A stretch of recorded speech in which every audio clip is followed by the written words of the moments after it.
कभी कभी ऐसा होता है कि हमने छोटा सा टास्क का सोचा होता है लेकिन हम उसको कंप्लीट ही नहीं कर पाते। किचन में पानी का ग्लास लेने गए हैं और जाते जाते ही माइंड डिस्ट्रैक्ट हो गया कि करना क्या है।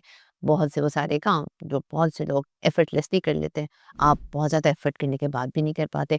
छोटा सा काम है, घर साफ करना है, ईमेल का जवाब देना है, स्केड्यूल मेंटेन करना है या फिर उस स्केड्यूल को फॉलो करना है, ये सब आपके लिए मेंटली बहुत ज़्यादा एग्जॉस्टिंग हो रहा है।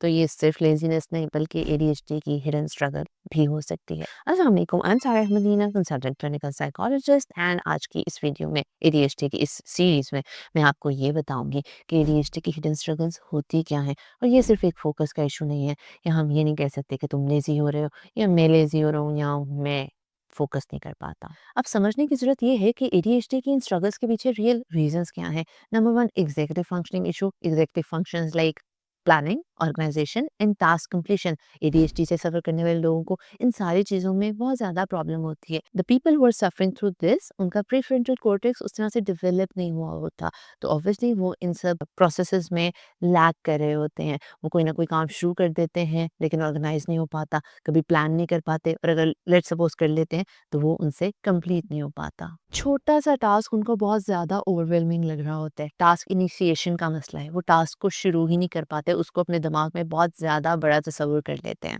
नेक्स्ट, उनको सिंपल टास्क बहुत ज़्यादा ओवरवेल्म लग रहा होता है, वो अपने दिमाग में उसको इतना बड़ा सा बना लेते हैं कि उनको लगता है कि वो इनको स्टार्ट ही नहीं कर सकते और कंप्लीट ही नहीं कर पाएंगे। मेंटली ओवरवेल्म हो जाते हैं। शॉर्ट टर्म मेमोरी और फोकस का बहुत ज़्यादा इशू होता है। अगर उन्होंने काम को स्टार्ट कर भी दिया होता है तो थोड़ी सी देर में वो बहुत ज़्यादा डिस्ट्रैक्ट भी हो जाते हैं। हाँ, आई रिमेंबर एक पेशेंट ने मुझे बताया कि मैंने सिर्फ एक ईमेल ही लिखनी होती है लेकिन मेरे दिमाग में वो इतना बड़ा काम होता है, या चलो लेट्स सपोज मैं उसको खोल भी लेता हूँ, मुझे लगता है पता नहीं ये कितना बड़ा काम है और मैं उसको कभी भी कंप्लीट नहीं कर पाऊंगा। और लेट्स सपोज स्टार्ट भी कर देता हूँ तो मेरा माइंड उसके ऊपर फोकस नहीं कर पाता, और अगर फोकस करना शुरू करता है तो मैं थोड़ी सी देर में डिस्ट्रैक्ट हो जाता हूँ। So if you are going through this, it means you need professional help. They also suffer from task paralysis. अगर वो कोई काम शुरू करते हैं तो उनका दिमाग फ्रीज हो जाता है, एक न्यूरोलॉजिकल शटडाउन है। ये सिर्फ प्रोक्रास्टिनेशन नहीं है, वो एक काम को शुरू करने की कोशिश करते हैं लेकिन दिमाग स्टक हो जाता है। The people who are going through this, उनके सामने एक इनविजिबल वॉल होती है। काम को शुरू करना है, उनको लगता है सामने एक दीवार है जिसको तोड़ना बिल्कुल नामुमकिन है।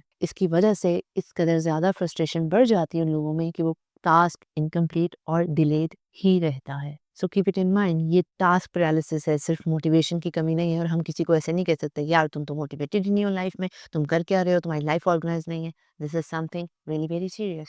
टाइम ब्लाइंडनेस, जिससे ये लोग बहुत ज़्यादा सफ़र करते हैं। उनको पास्ट, प्रेजेंट और फ्यूचर के टाइम का अंदाज़ा ही नहीं रहता। उनको टाइम का अंदाज़ा ही नहीं होता, जिसकी वजह से वो अपने टास्क को उस तरह से ब्रेक डाउन नहीं कर पाते कि किस टाइम में किस टास्क को कैसे करना है। और यही लोग अपनी अपॉइंटमेंट मिस करते हैं, फॉलोअप्स पे नहीं जा सकते, लोगों के साथ मीटिंग सेटअप की होती हैं उनको याद ही नहीं रहता, उनको पास्ट, प्रेजेंट, फ्यूचर और वक्त की समझ ही नहीं आती। उनके लिए रूटीन मेंटेन करना एक बहुत मुश्किल काम है और बिल्कुल पहाड़ जैसा है, जिसकी वजह से वो पता नहीं कितनी ज़्यादा स्ट्रगल कर रहे हैं। नेक्स्ट, नाउ और नॉट नाउ थिंकिंग, कि या तो अभी करना है या फिर कभी नहीं करना। अभी करने की वजह से वो सिर्फ अभी करने की कोशिश करते हैं और करंट काम पे फोकस नहीं करते। या नॉट नाउ में ये होता है कि वो सिर्फ फ्यूचर पे डिले कर ही जाते हैं, और जब डेडलाइन करीब आती है तो वो इतने ज़्यादा पैनिक हो जाते हैं कि फ्यूचर का काम भी नहीं होता, करंट का काम फोकस की वजह से नहीं हो रहा, और फ्यूचर का काम टाइम मैनेजमेंट की वजह से हो ही नहीं पा रहा। एडीएचडी की ये ओवरवेल्म साइकिल बहुत ज़्यादा कॉम्प्लेक्स होती जाती है। लोगों को टास्क कॉम्प्लेक्स लगता है, जिसकी वजह से टास्क बहुत ज़्यादा मुश्किल लगता है और उनको लगता है वो कभी भी नहीं कर पाएंगे। टास्क को ब्रेक डाउन नहीं कर पाते, ऑर्गेनाइज नहीं कर पाते, मैनेज नहीं कर पाते, स्टार्ट ही नहीं कर पाते। स्टार्ट कर देते हैं तो डिस्ट्रैक्ट हो जाते हैं, डिस्ट्रैक्शन के बाद उस टास्क की कंप्लीशन नहीं होती, एंग्शियस हो जाते हैं, एंग्शियस के बाद बहुत ज़्यादा ओवरवेल्म हो जाते हैं क्योंकि इर्द गिर्द के लोग तो वो सब काम ठीक कर रहे हैं। Then frustration, sadness and what not, and this emotional struggles, this cycle continues, और वो लोग इस चीज़ से बाहर नहीं निकल पाते।